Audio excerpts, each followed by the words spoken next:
பிரியமானவர்களே, ஆண்டவராகிய இயேசு கிறிஸ்துவின் நாமத்தினாலே உங்கள் யாவரையும் நான் அன்போடு கூட வாழ்த்துகிறேன். எல்லாருமே சந்தோஷமா இருக்கிறீங்களா? இந்த நாளிலே தேவனாகிய கர்த்தர் நம்மோடே கூட பேசுகிற ஒரு வார்த்தை என்னவென்றால், 37ஆம் சங்கீதத்தினுடைய 28ஆம் வசனம். கர்த்தர் நியாயத்தை விரும்புகிறவர், அவர் தமது பரிசுத்தவான்களை கைவிடுவதில்லை. அவர்கள் என்றென்றைக்கும் காக்கப்படுவார்கள். துன்மார்க்கருடைய சந்ததியோ அறுப்புண்டு போம். இந்த வார்த்தை கேட்டுக்கொண்டு இருக்கிற எனக்கன்பான தேவனுடைய பிள்ளைகளை, இந்த இடத்துல தேவன் சொல்லுகிற காரியத்தை பார்க்கும்போது, கர்த்தர் நியாயத்தை விரும்புகிறவர். நாம் ஆராதிக்கிற தேவனுக்கு நீதி, நியாயம் என்பது ரொம்ப ரொம்ப ரொம்ப ரொம்ப பிடித்ததான ஒன்று. அவர் என்ன வார்த்தை கொடுக்கிறார் அப்படின்னா, அவர் தமது பரிசுத்தவான்களை கைவிடுவது கிடையாது. இன்றைக்கு நான் தேவ சமூகத்தில் நிற்கக்கூடிய ஒரு பரிசுத்த ஜீவியத்திலே, ஒரு பரிசுத்தமான ஒரு வாழ்க்கைக்குள்ளாக நான் நிற்பேனானால், என்னை தேவன் கைவிடுவதில்லை. நான் தேவனுக்கு வைராக்கியமாய் நிற்கிற ஒரு ஆள், நான் தேவனுக்கென்று உண்மையும் உத்தமமாக நிற்கிற ஒருவன், என்னை பார்த்து ஆண்டவர் சாட்சி கொடுக்க வேண்டும். உண்மையும் உத்தமமுள்ள ஊழியக்காரனே, எஜமானுடைய சந்தோஷத்திற்குள் பிரவேசின்னு சொல்லி தேவன் என்னை பார்த்து சொல்ல வேண்டும். அப்போ அப்படிப்பட்ட ஒரு அனுபவத்திற்குள்ளாக நான் வர வேண்டும். நான் ஒரு பரிசுத்தவானாக தேவனுக்கென்று என்னை படுத்தி கொண்டு தேவ சமூகத்துக்கு முன்பாக ஒரு பரிசுத்தவானை போல நான் நிற்பேனானால், எந்த சூழ்நிலையிலேயும் நான் கைவிடப்படுவது கிடையாது. என் தேவன் எப்படிப்பட்ட சூழ்நிலைமையின் மத்தியிலே நான் கடந்து போனாலும் சரி, என் தேவன் என்னை கைவிட மாட்டார். என்னை அவர் அரவணைத்து கொள்ளுவார். அந்த சூழ்நிலைமையிலிருந்து தேவன் என்னை விடுவிப்பார். என்னை விடுவிக்க வல்லவர். பொதுவாக நீங்கள் வேதத்தில் பார்த்தீங்க அப்படின்னா, தானியேல் என்கிற ஒரு தேவனுடைய மனுஷருடைய வாழ்க்கையில் நடந்த சம்பவம் நம்ம எல்லாருக்குமே தெரியும். அவர் சிங்கக்கபியில் அடைக்கப்படக்கூடிய ஒரு சூழ்நிலை உண்டாகும். காரணம் என்ன அப்படின்னு பார்த்தீங்கன்னா, தேவ சமூகத்துக்கு முன்பாக 3 வேளையும் அவர் ஜெபித்ததுனால அவருக்கு கிடைத்த ஒரு தண்டனை. ராஜாவை தவிர வேறு யாரையும் வணங்கக்கூடாது அப்படின்னு ஒரு சட்டம் பிறப்பிக்கப்பட்டிருக்கிறது. அதை உடைத்து இந்த மனிதன் என்ன செய்திருக்கிறார் அப்படின்னா, 3 வேளையும் தேவனை நோக்கி ஜெபம் செய்து கர்த்தருக்கு முன்பதாக, அதற்கு முன்பாக இருக்கிற அதிகாரங்களை நீங்கள் பார்த்தீங்கன்னா, கர்த்தருக்கென்று தன்னை பரிசுத்தப்படுத்தி கொண்ட ஒரு மனிதர்.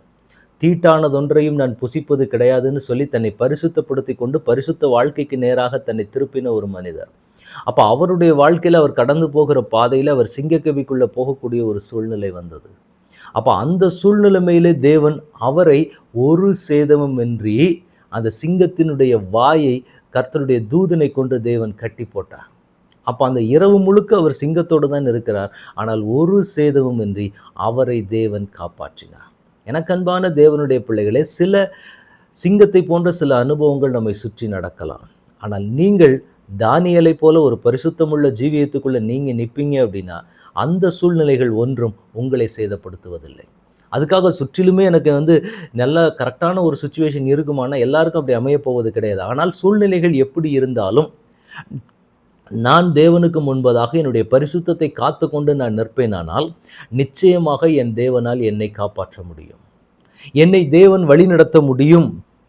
அவர்கள் என்றென்றைக்கும் காக்கப்படுவார்கள். என்றென்றைக்குமே நான் காக்கப்பட்டவனாக இருப்பேன். நம்ம யோசிக்க வேண்டியது, இன்றைக்கு நான் ஒரு பரிசுத்தவானாக தேவ சமூகத்துக்கு முன்பாக நிற்கிறேனா?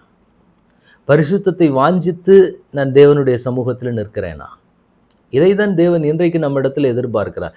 என்னுடைய பிள்ளைகள், என்ன, நாம் ஆராதிக்கிற தேவன் பரிசுத்தர்.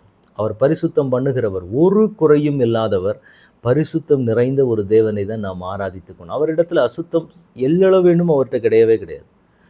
அசுத்தம் அவருக்கு கிட்டே நெருங்க முடியாத ஒரு தேவன். அப்போ அப்படிப்பட்ட ஒரு தேவனை ஆராதிக்கிற நாம பரிசுத்தவான்களாக, பரிசுத்த வாட்டிகளாக ஆண்டவருடைய சமூகத்துக்கு முன்பாக நிற்க வேண்டும் என்பது தேவன் நம்மிடத்தில் எதிர்பார்க்கிற ஒரு காரியம். அப்போ ஆண்டவருடைய சமூகத்தில் இன்றைக்கு நாம் எப்படி ஒப்புக் கொடுக்கணும் அப்படின்னா, ஆண்டவரே, உமக்கென்று பரிசுத்தமாய் வாழ எனக்கு கிருபை செய்வீராக.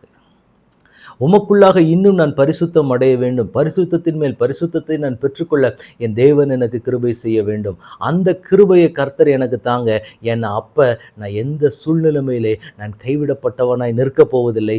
என் தேவன் என்னை நிச்சயமாய் சந்திப்பார். அது எப்படிப்பட்ட சூழ்நிலையாக இருந்தாலும், எப்படிப்பட்ட சிங்கக்கவியாக இருந்தாலும் சரி, அக்கினி ஜுவாலையாக இருந்தாலும் சரி, எதுவாக இருந்தாலும் என் தேவன் என்னை விடுவிக்க வல்லவராக இருக்கிறார். அந்த சூழ்நிலைமைகளில் இருந்து என்னால் மீண்டு எழுவதுங்கிறது ரொம்ப லேசான காரியம். ஏனென்றால் பரிசுத்தம் என்னை காக்கிறதற்கு ஒரு கேடகமாக என்னோட கூட. ஒரு தேவ பிள்ளையினுடைய பலம் பரிசுத்தம்.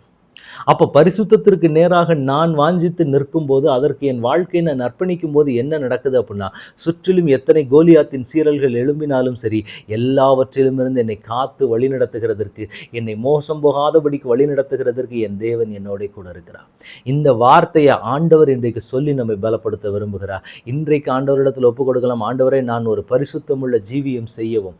ஆண்டவரை, என்ன உங்கள் பாதத்தில் ஒப்புக் கொடுக்கிறேன். ஒப்புக் கொடுக்கலாமா தகப்பனே? உடைய கரத்தில் எங்களை முழுவதுமாக ஒப்புக் கொடுக்கிறோம். ஒரு பரிசுத்தம் நிறைந்த ஜீவியத்திற்குள்ளாக நாங்கள் கடந்து வர கர்த்தர் கிருபை செய்யுங்க. பரிசுத்தவான்கள் கைவிடப்படுவதில்லை என்று சொன்னீரே அப்பா, அந்த பரிசுத்தத்தை எங்களுக்கு கர்த்தர் தருவீராக. இந்த வார்த்தை கேட்டுக்கொண்டிருக்கிற ஒவ்வொரு பிள்ளைகளையும் பரிசுத்தவான்களாய் கர்த்தர் பரிசுத்தவாட்டிகளாய் மாற்றுவீராக. அவர்களுக்குள்ளாக அசுத்தம் நுழையாதபடிக்கு தேவன் வேலியடைக்கும்படி நான் செபிக்கிறேன்.